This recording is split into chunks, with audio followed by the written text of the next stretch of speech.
of Roman government in Britain and the emergence of the earlier English kingdoms, there stretches a long period of which the history cannot be written. With the departure of the Roman troops, historians imagined the end of history. And from their empty pages, we have conjured up a desolate wasteland of abandoned cities, overgrown fields, and marauding barbarians, and we called this the Dark Ages. In actual fact, sophisticated societies developed in Britain in the Dark Ages.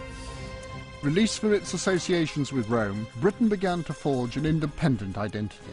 Ancient trade routes were resurrected, languages evolved, and the foundations of modern European thought were laid down. These were not the Dark Ages.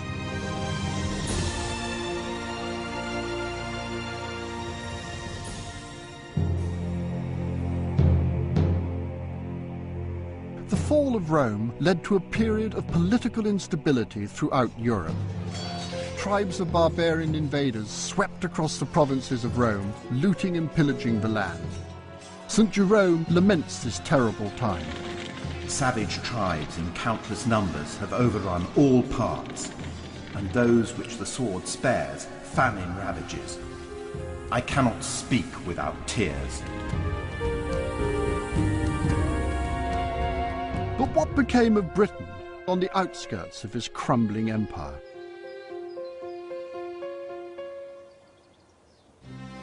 The trouble is, there is a gap in the historical record. At one end, we have 410, a date as indelible and emotive as 1066. 410 was the year that Rome told Britain, look to your own defences. At the other end, we have 597, the year in which Pope Gregory I of Rome converted the Anglo-Saxons to Christianity. In between, there are only fragments and stories, a murky historical no-man's land. The perfect breeding ground for myths and legends.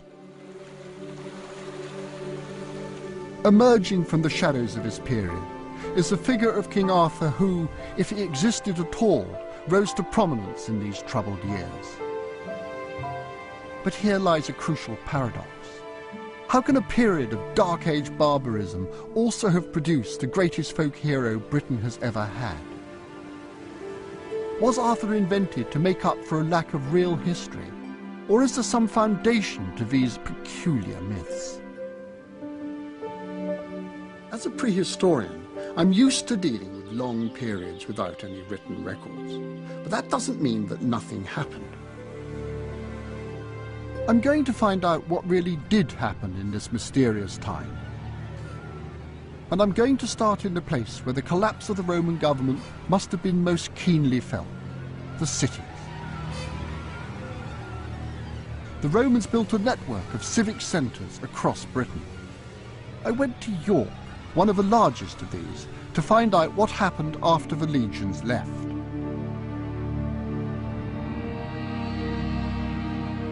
Underneath the medieval city walls, it's possible to see the earliest layers of a city's rich history. Whilst the Roman and later Viking layers provide plenty of archaeological evidence, the elusive Dark Age layers contain few recognizable artifacts. It's almost as if the period is invisible to archaeologists. However, by the side of the Roman bridgehead in York, archaeologist Mark Wyman has made a breakthrough. By re-examining thousands of pieces of pottery thought to be part of the city's Roman history, he has begun to shed some light on the city's Dark Age past. Okay, Francis, well, this is where we do the pottery. One thing that definitely does happen at the end of the 4th century in Britain is that coins disappeared. Coins are crucial to establish a chronology. But with no coins available, Mark had to find a new way of interpreting the evidence. We were looking for a type of pottery that might have continued in production beyond the end of Roman Britain. The pottery Mark was looking at could not be matched to any traditional Roman products. Well, why do you believe this rather strange-looking stuff is 5th century? Well, this is what's known as calcite gritted ware. Yeah. It's a late Roman coarse pottery type, manufactured in huge quantities in East Yorkshire. The material we're looking at here is actually from a site excavated by the site of the Roman bridgehead at York. The layers that produce Mark's pottery had to be dated later than the Roman period. This suggests that pottery was being manufactured in York after the Romans left.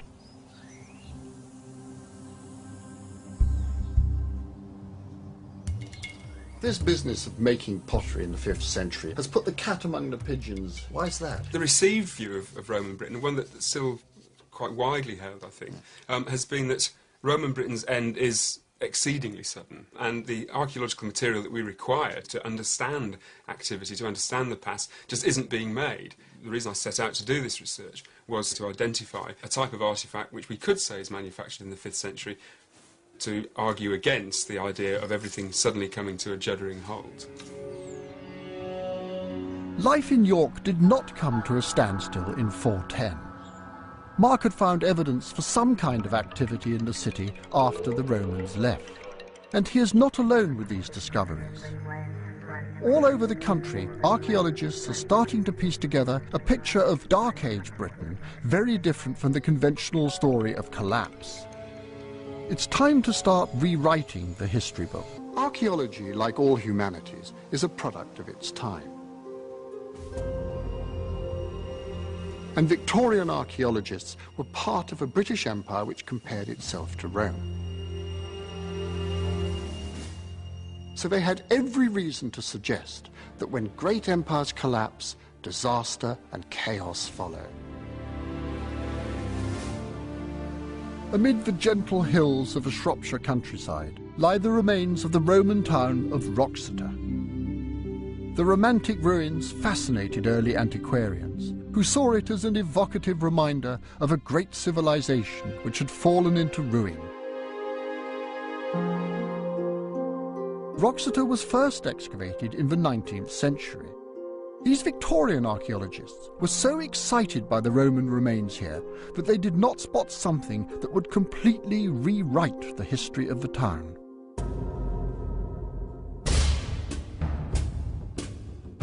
It wasn't until the 1980s that archaeologists discovered the real story of Wroxeter. As they wandered over the rubble, he found these two large round stones. The inspector said, well, perhaps these are the same. They noticed lines of packed rubble and plaster, and they suddenly realised they had this massive, great building. It was so big that it's a bit like trying to see an elephant standing a foot away. The north wall was taken down, dismantled, and the rubble was used to create a huge building platform. What they were doing was making a solid foundation onto which they could then build a timber frame structure.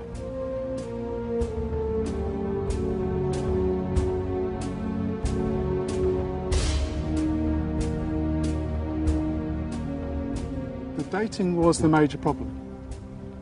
The big building and all the other buildings around it had to fit in between about 520 and about 590, 600.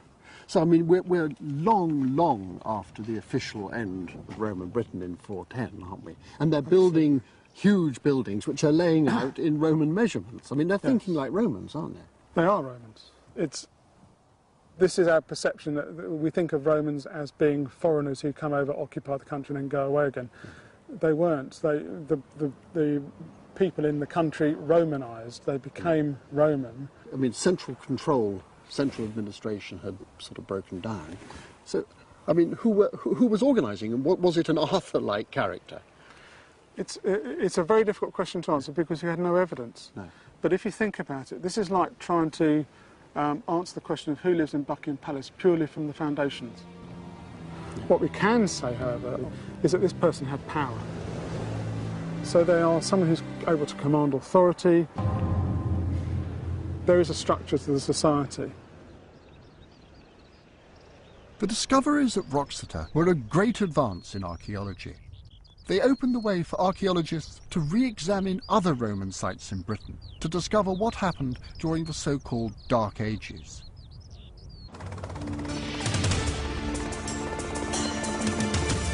Hadrian's Wall was one of the most important military sites in Roman Britain.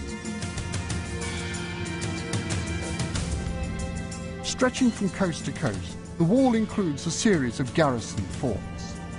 In its heyday, this was a bustling community of soldiers and their families defending the northern fringes of the empire.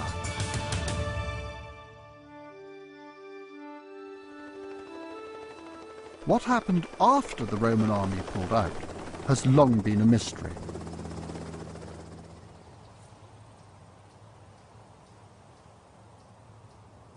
It used to be believed that King Arthur fought his final battle of Camlan near this remote, windy spot on Hadrian's Wall.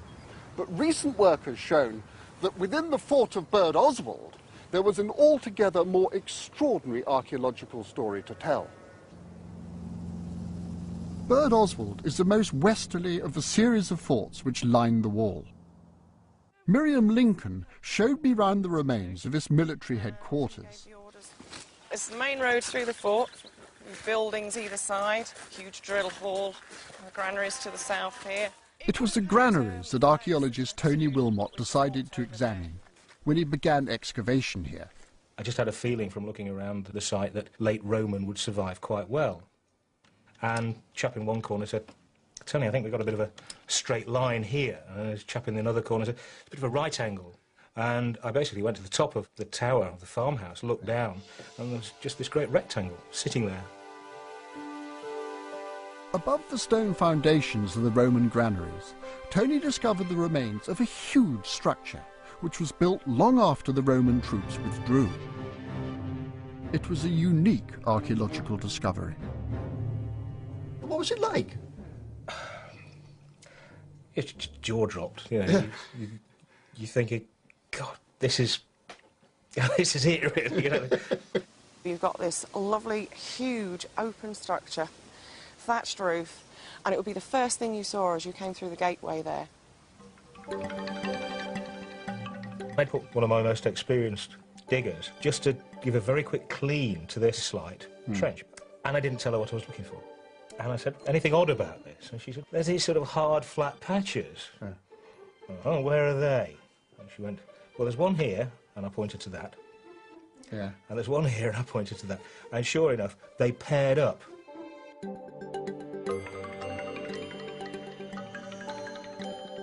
I was completely objective because I hadn't told her what I was doing. That's how it became confirmed. The strange markings that Tony found were the remains of 12 footings which formed the skeleton of an enormous wooden hall that had been built after the Roman troops departed. So what kind of a group of men built a building like that? I mean, it's a socking great big thing. I think the key is there's no break. The commander, perhaps even a hereditary commander by this point, would have become a central authority. And you can see that kind of gradually morphing into the idea of a petty king or a petty leader. Are we talking about a sort of protection racket? It's not hard to see them saying, well, OK, carry on paying your Roman taxes and we'll carry on seeing you all right. And from taxation to protection racket is perhaps not such a huge jump. The history books tell us Roman soldiers pulled out, turned out the lights and darkness descended. That's it, yeah. It wasn't happening here. These were native Britons. They had nowhere to go. This was home, yes. And so had to find a living somehow. Certainly there was no mass withdrawal from Burd Oswald.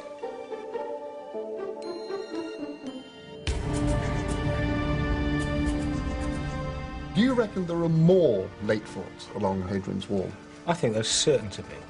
These communities didn't just disappear. If you're sitting pretty behind some high stone walls, you're not just going to disappear and start practicing subsistence farming. You're going to stay put. There's started to be evidence from a number of places now that this sort of thing took place. Perhaps Burd Oswald is just one of a network of fortified centres that are growing up. You could go down to the southwest, you've got hill forts being reoccupied. I think that we should see Burd Oswald as one of those, rather than being part of the Roman frontier system at that time. Everything's changed. Yeah.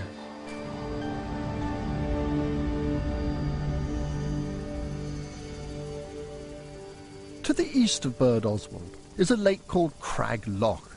From here, archaeologists have extracted soil samples to construct a picture of how the landscape changed when the Roman troops pulled out. This process, known as pollen analysis, involves examining the types of trees that once grew here. I like trees, which is why I've planted them on my farm. But to archaeologists, the presence of trees on land that had once been farmed shows that the countryside has been abandoned. And in the Dark Ages, the traditional view is that the countryside reverted to a wild wood once the Romans had withdrawn. The work at Crag Loch challenges this view. It was carried out by Petra Dark of Reading University. Pollen analysis gives us really good evidence for what the countryside of the past was like. We can actually identify the pollen grains of different plants, like the trees, the cereals and so on. And we can count the pollen samples taken through cores of sediment and reconstruct vegetation change over long timescales. Petra is able to build up a picture of what the landscape looked like hundreds of years ago. If we get cereal pollen, that tells us that they're growing crops nearby. If we have tree pollen, that tells us there was woodland nearby. And this is very important for reconstructing changes in farming in the past, because we can see were they farming very intensively or had areas of land been abandoned to farming, in which case they quite rapidly revert to woodland. By carbon dating the samples, Petra is able to tell when a landscape changed. By the Roman period, this is quite an open landscape, a lot of the woodland's gone. Petra's charts clearly show that at Hadrian's Wall there was not a massive increase in forest when the Romans pulled out. By the end of the Roman period, we start to get an increase of birch pollen. But the other trees are not really changing, so there isn't massive woodland regeneration happening. Contrary to popular belief, the landscape at Hadrian's Wall did not revert to forest when the Romans left. Petra has compared samples from a selection of sites across Britain. While some do see an increase in woodland, at many the land continued to be farmed in exactly the same way. And in certain places, land use actually intensified after the Romans departed. We can't generalise across the whole of the landscape in the way that, in the 1950s, before we had this evidence, there was this generalisation. That's much too simple a picture. Petra's work demolishes the vision of Britain reverting to a wild wood once the Romans departed. In forts like Bird Oswald and towns like Wroxeter, the end of Roman administration did not bring about the breakdown of society. Released from the controlling hand of Rome, new leaders emerged and society regrouped. But this new independence did not mean that Britain had cut herself off from the rest of the world. A series of extraordinary contacts were about to be made with some of the most powerful players in the ancient world. At Tintagel, on the Atlantic coast of Cornwall, there is a rugged promontory. This dramatic site has long been associated with the Dark Age warrior King Arthur.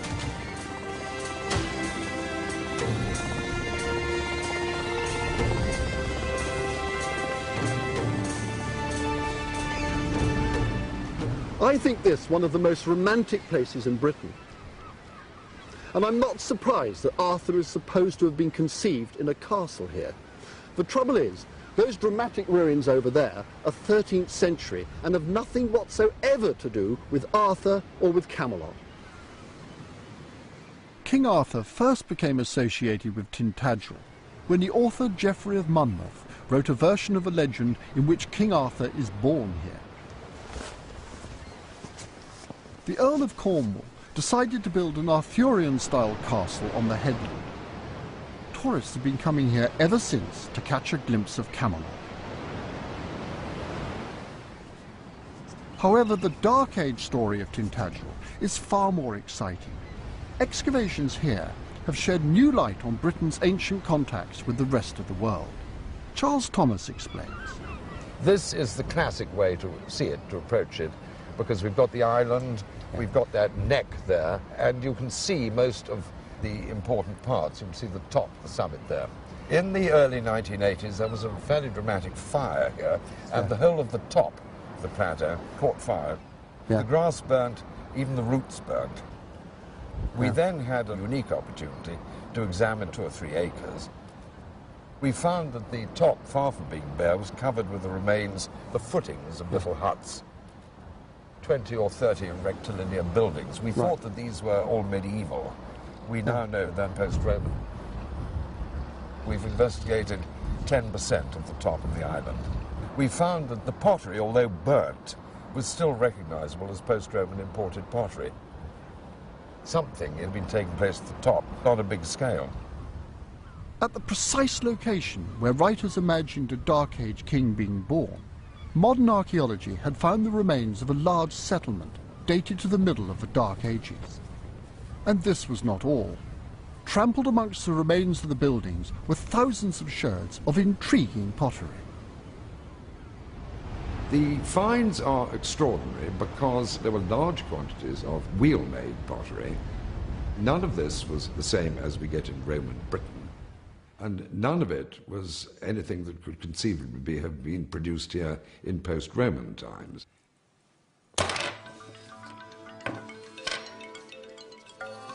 Archaeologists thought that the pottery looked Mediterranean in origin.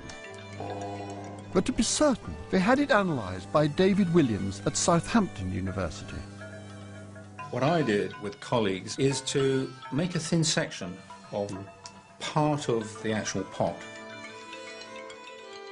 stick it onto a glass slide and grind it down so it's terribly thin.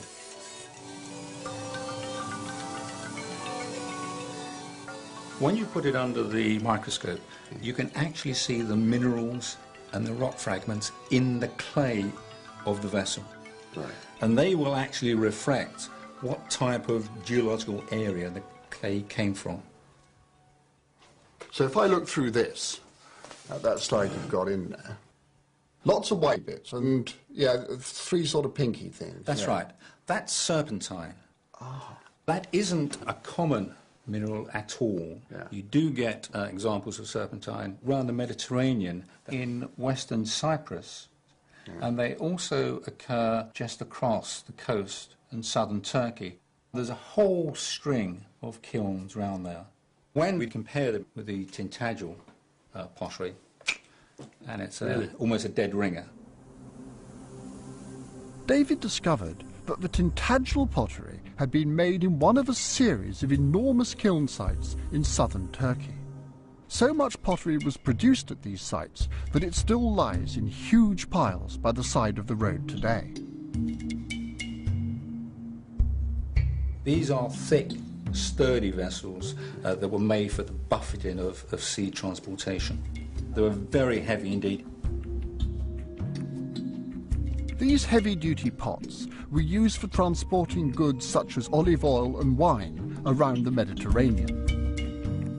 The ship that visited Tintagel may well have started from Turkey, perhaps pick up further cargoes, tableware, micaceous jars, across to the Peloponnese, pick up more amphora, and then to Carthage, where possibly it picked up North African olive oil amphora, plus the African tablewares, and from there, possibly through the Straits of Gibraltar to Tintagel. The big containers, they're really the Coca-Cola tins of their period. If that's turning up in Tintagel, these things don't last forever. The first time some idiot drops it, it's shattered. You can say this is a group of pottery from the Mediterranean which got here in some such period as 530 to 560. Britain was at the edge of a vast trade network, driven by Constantinople, the new powerhouse of the ancient world. Power shifted to Constantinople, modern-day Istanbul, after Rome was sacked by the barbarians in 410. The Eastern Empire continued to be run here for a further 1,000 years. But what brought these Mediterranean traders to Britain? What did we have to offer them? A discovery in Devon in 1995 provided a clue. Divers looking for the remains of a galleon came across a most unusual find. This estuary was mistaken as the entrance to Plymouth Sound. And then they'd see this great big expanse of water, and of course you've got this hidden reef of rocks. And you hit that lot, I mean, you've had it, haven't you?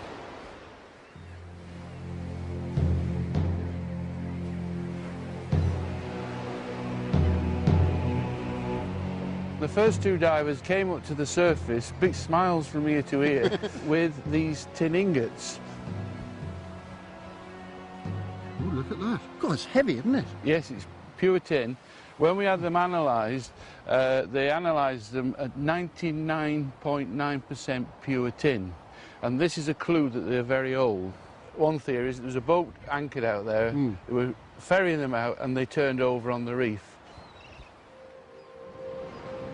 Tin had been a British export since prehistoric times. It was known to the Romans as the British metal. Is this what Byzantine traders were coming to collect from Tintagel?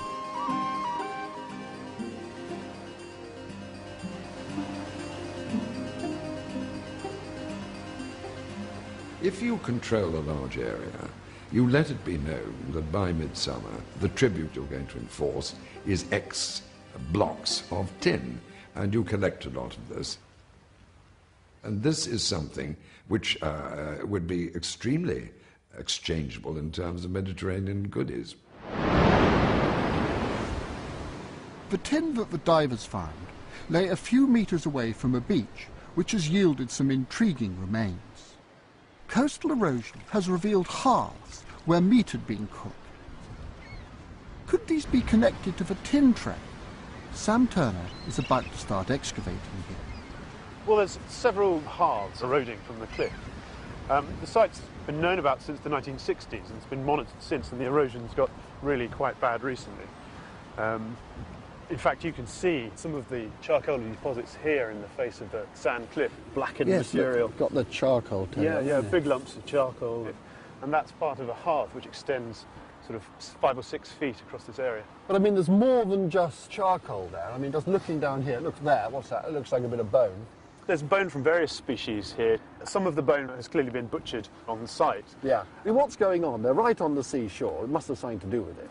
This is probably some kind of seasonal settlement associated with activity that was going on here, probably trading activity. And we know that imported pottery from the Mediterranean has been found at this site with these kind of features. This is the kind of trading activity we know was going on all around the Southwest Peninsula at this time.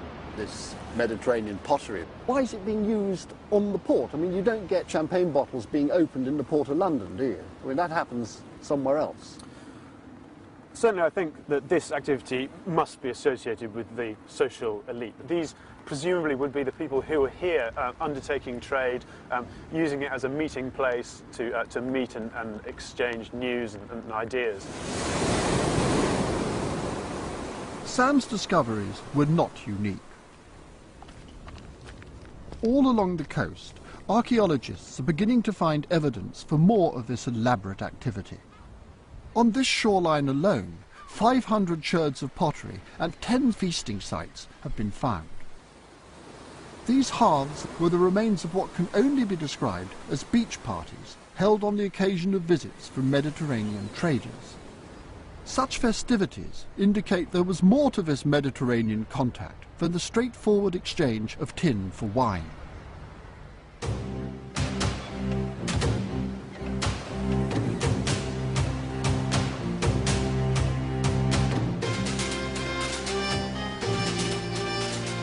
Today we place different aspects of our lives into clearly labelled boxes.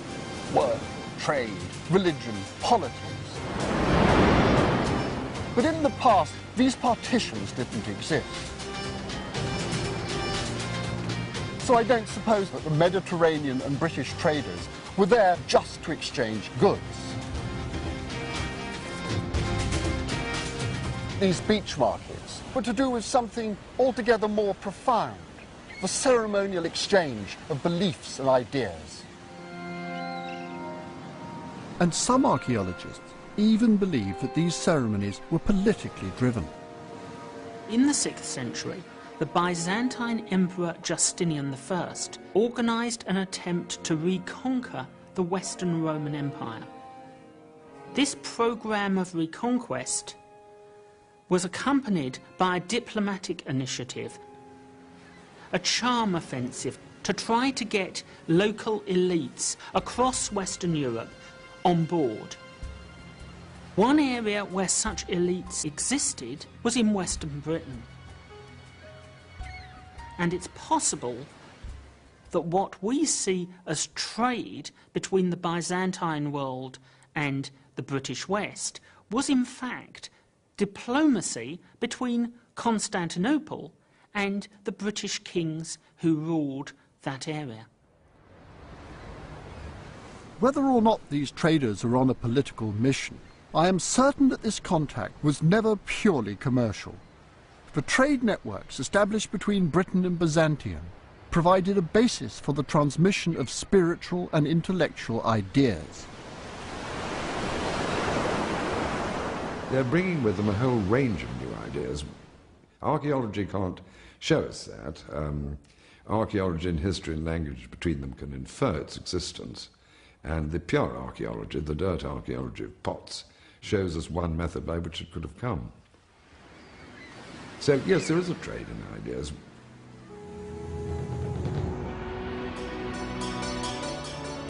The Byzantine merchants did not sail halfway across the known world to visit a deteriorating island. They came to an economically independent country whose people had goods and ideas to share with the rest of the world. But what were these ideas? There was one more step in the pottery story that would reveal the words of a Dark Age civilization hidden for centuries. Very little written material survives from the 5th and 6th centuries in Britain. For a long time, this was taken as proof that these were illiterate, uneducated times. In actual fact, nothing could be further from the truth.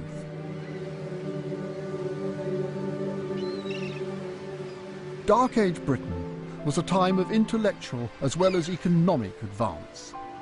A single sherd of Mediterranean pottery, identical to the Tintagel material, was recently found on the remote island of Caldy off the south coast of Wales.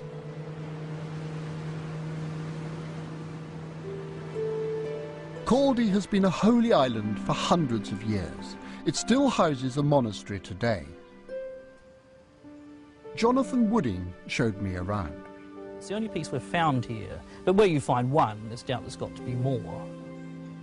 Eastern ceramics, where they're turning up here, represent a period when the East is interested in the West.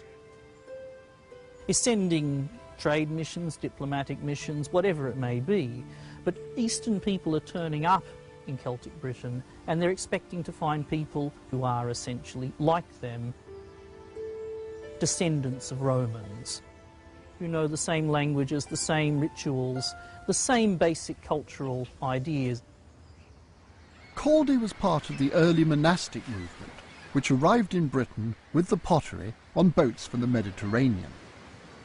Well, the monastic movement arrives at the same time as the departure of Roman rule. In the East, it was already playing a part in providing a new leadership almost, a new focus of leadership in a changing society, and I'm sure it was much the same here. People took it up with great enthusiasm as an alternative to the more settled or urban Christianity of the Roman world. Dozens of monasteries sprung up in Britain in the Dark Age period, and they produced a new class of learned monk.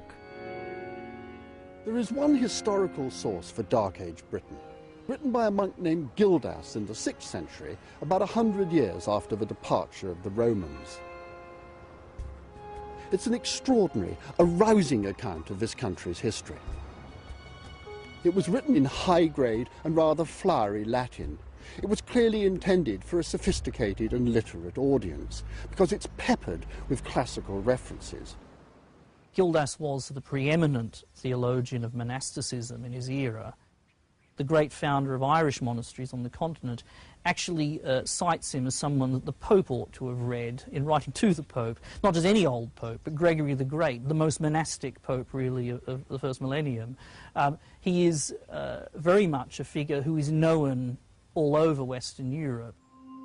A world that can produce a Gildas is the learned world in close connection with a wider intellectual, a wider religious community.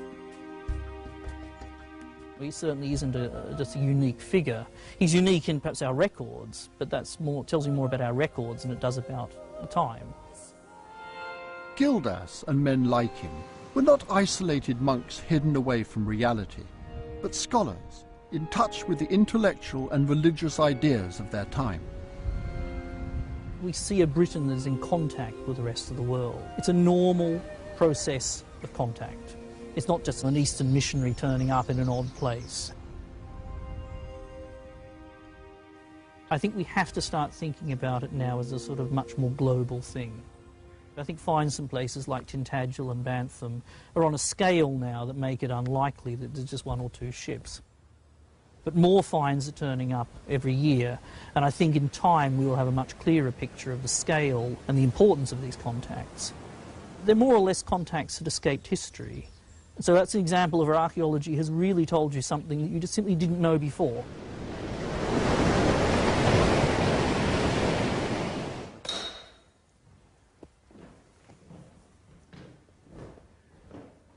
Literacy was not confined to the monastic elite in Dark Age Britain.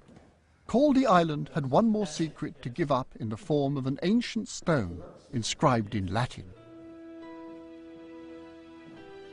With the sign of the cross, I ask from all those walking there that they pray for the soul from within of Cadogan. This is rhythmic, syllabic, Adonic verse, and it is by centuries the oldest. These people are using the meters that become the standard fare of every subsequent European literature. It's not Dark Age, it is not illiterate. Stones like the one in Caldy have been found scattered across Western Britain.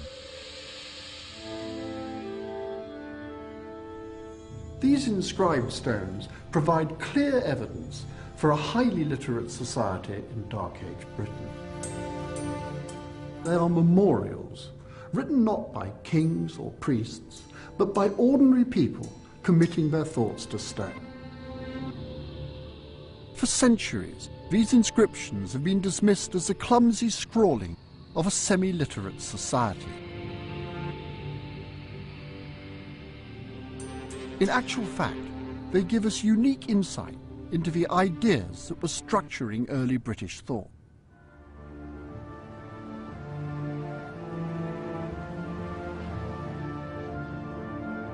The job of deciphering these ancient messages has been the work of David Howlett, editor of the Latin Medieval Dictionary in Oxford. We're coming into the oldest part of the Bodleian Library, and what we see here is an embodiment in stone of the view of the universe that our ancestors had adopted from antiquity.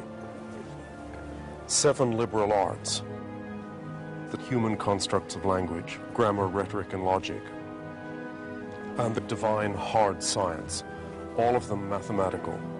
Arithmetic is static number, music is moving number, astronomy, geometry. David believes that the structures which still shape learning today were first formulated in the Dark Ages. Was it some form of intellectual opposition that structured the way they thought? It was a cooperation, a combination. You have the school of languages at the same door as the school of geometry and arithmetic.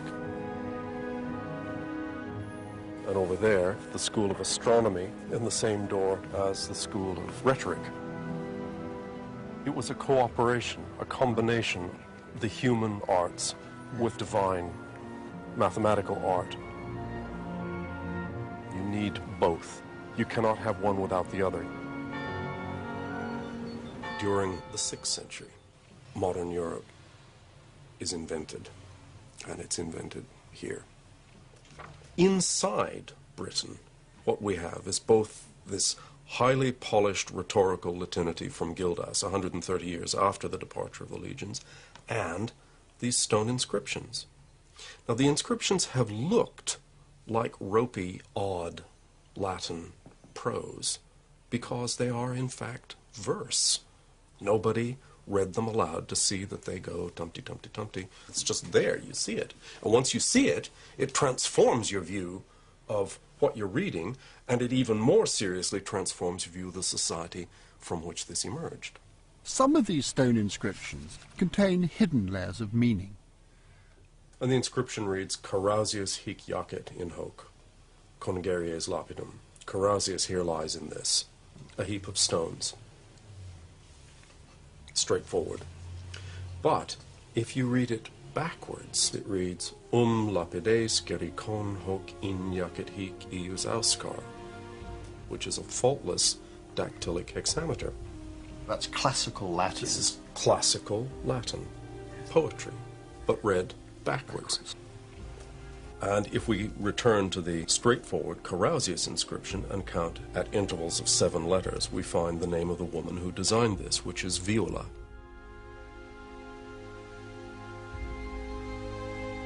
Jorvert and Roalaun in sepulchres look in peace for the awesome advent of the judgment. Sanctissima mulier hic jacet, quae fuit amatissima conjux bivatisi. Audiva, a most holy woman, here lies, who was the most beloved wife of Bivatisus. In morals, discipline, and for wisdom than gold and precious stones, this woman was better. Now, she is the most holy, most beloved wife of a bishop. You've said that there are thousands of these Dark Age inscriptions. That does rather imply that there were an awful lot of readers. Some of these inscriptions are on hillsides in deepest Brycheiniog. They imply that there is a large class, large enough numbers to make this worthwhile. These islands are the focus for the real survival of Latin. If you imagine that at the time of the departure of the legions, the Brits are the only people in Europe who carry on writing very high-level literary Latin. And the reason this remained pure was that these were the only people in Europe who did not speak a Romance mother tongue. There was less linguistic interference from one to the other, so they learned Latin by the book, rather like Salman Rushdie learning English by the book and then writing very high-level literary language. And the Brits are the only people in Europe who do this. Are we looking at a Renaissance here? For a Renaissance to occur, you have to have a Dark Age.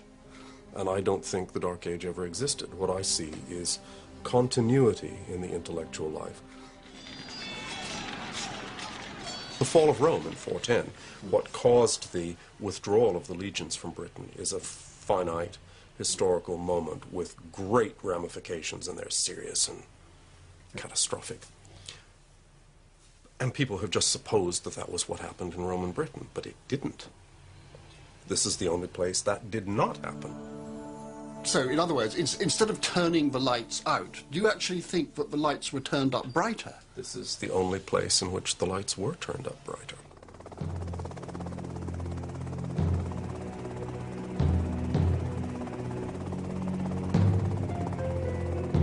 Not only had Britain survived the Roman withdrawal, refashioning towns and resurrecting trade links, she had started to lay the foundation for an intellectually exciting future.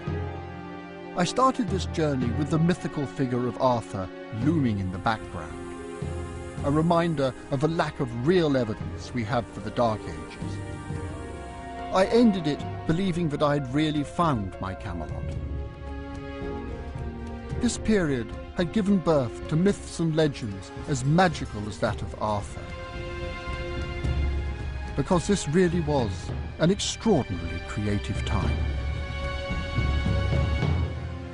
Arthur may be historical fiction, but he is put in a real historical situation. In order to crystallize it, there becomes a person round whom these myths gather. And I don't mean myths as lies. This imagined golden age did have a real solid foundation. And that's Camelot. My own belief, for what it's worth, is that there was an Arthur, that he was a local war leader, and all took place in the north of Britain. Arthur could have been one of many strong leaders in this turbulent society. Perhaps he was one of the tough soldiers on Hadrian's Wall who took advantage of a crumbling government. Maybe he was a Romanized sophisticate who helped restructure towns like Wroxeter in order to carry on living a civilized life. He could have been a merchant made good, one of a southwestern elite with a bountiful Mediterranean links, or part of the monastic elite of the West, well versed in Latin and the holy life. In looking for Arthur, I have found a world far more exciting and far more real than any romantic tale of knights in shining armour. These were the real men and women of Arthur's Britain. But this world could not last forever.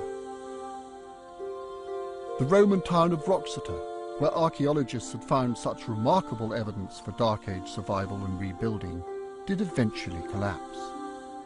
By the 7th century, a pagan ruler known as Penda overwhelmed the town and its inhabitants. This town's fate was sealed. So if ever an Arthur was required, it was then. It was, but he wasn't there. These fantastic early Welsh poems talk about Arthur-like figures. They talk about this period. But they're actually being written in the 8th and 9th century, and one can imagine this sort of sense that if only there was someone who could come and help us, if only there was someone who could fight off these oppressors. And I think that that's what this Arthur is all about. Arthur is all about this wish, this nostalgia for a past that never actually happened. But only if it had, they would have turned it all back, and they would have kept their kingdom.